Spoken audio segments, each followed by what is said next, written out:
जी, अस्सलाम वालेकुम।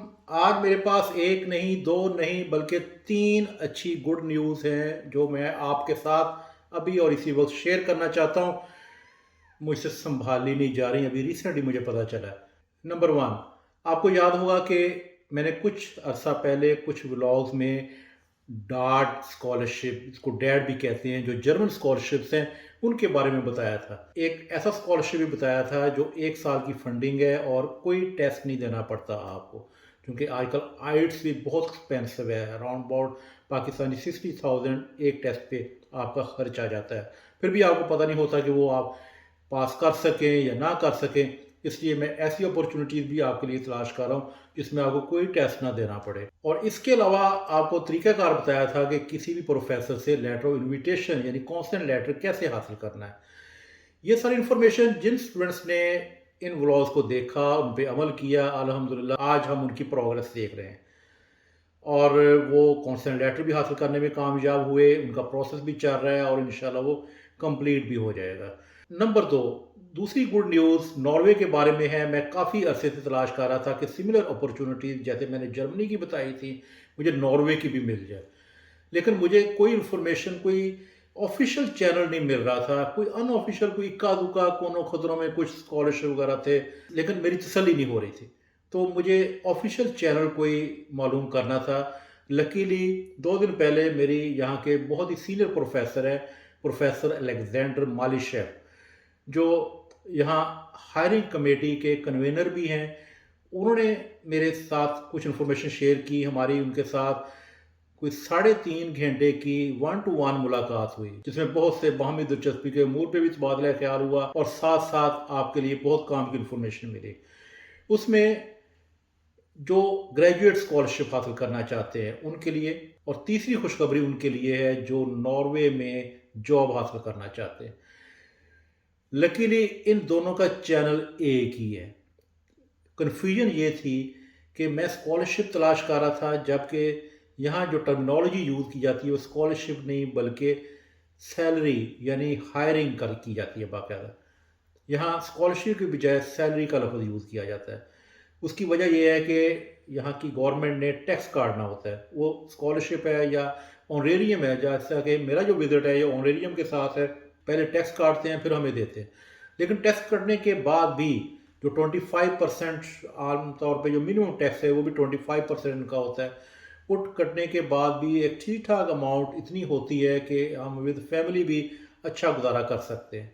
Norway technology बहुत एडवांस कंट्री है और ये दुनिया के हैप्पीएस्ट कंट्रीज में शामिल है। हैप्पीएस्ट ऐसे नहीं हो जाता। यहाँ की जो गवर्नमेंट्स हैं, वेलफेयर गवर्नमेंट्स हैं, जो हर ज़रूरत का ख्याल रखती हैं, और इसी तरह ये जो यहाँ पे लोग रह रहे हैं बड़े कंफर्टेबल रह रहे हैं।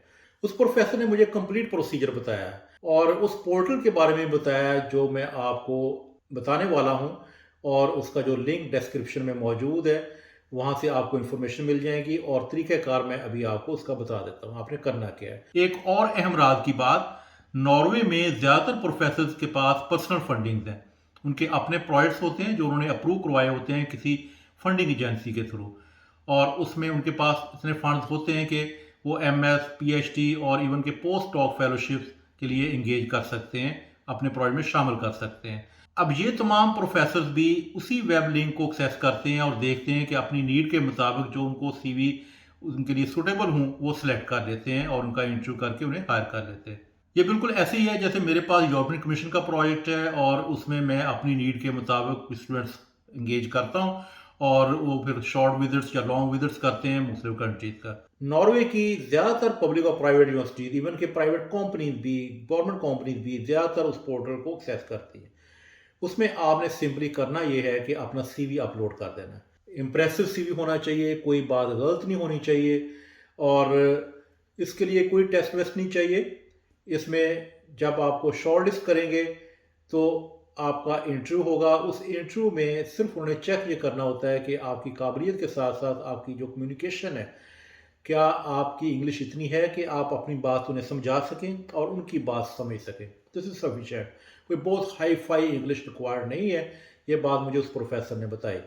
और उनका जो शॉर्ट लिस्ट करने का तरीकाकार ये है कि वो देखते हैं कि जो इस सीवी रेलिवेंट होते हैं, वो जिस पोजीशन के लिए फिट हों, वो रिसर्च एसोसिएट की पोजीशन है, इट मीन्स आप वहाँ मास्टर या पीएचडी कर सकते हैं। और अगर कोई बाकायदा जॉब है तो फिर तो आपके मज़े हो गए, फिर तो आपकी बाकायदा हायरिंग हो गई। दोनों के लिए तरीकाकार उन्होंने सेम ही रखा हुआ है, कोई उसमें फ़र्क नहीं है, एक ही लिंक है, एक ही पोर्टल है। ये सबसे अच्छी बात है और बड़ा सिंपल प्रोसीजर है। अब हमारी जो नेक्स्ट मीटिंग है वो यहाँ के डिपार्टमेंट ऑफ न्यूमेटिक्स के जो हेड हैं प्रोफेसर एंग जोनासन, उनके साथ होने जा रही है। और इसके अलावा मैं इनके जो डिप्टी डायरेक्टर हैं प्रोफेसर पिनार हेरन्स, जो एक खातून हैं, और उनके साथ भी रब्ता है। और मज़े की बात मैं आपको बताऊं, यहाँ की रेक्टर भी खातून है और डिपार्टमेंट ऑफ मैथमेटिक्स की हेड भी खातून है। यानी ख़वातीन जो ठीक ठाक डोमिनेंट है यहाँ पे, और वो लीड कर रही हैं इस यूनिवर्सिटी को। होपफुली उनसे मुझे बहुत अच्छी इन्फॉर्मेशन मिलेंगी। मैं आपसे शेयर करता रहूँगा। हमारे साथ जुड़े रहें और मौज करें, इन्फॉर्मेशन शेयर करें। कभी इस मामले को कंजूसी से नहीं काम लेना। इन्फॉर्मेशन ज़्यादा से ज़्यादा एक दूसरे से शेयर करें ताकि वो भी आपके साथ शेयर करें और इन्फॉर्मेशन मल्टीप्लाई हो। Sharing is caring. अपना और दूसरों का ख्याल रखें। अल्लाह हाफिज़, टेक केयर।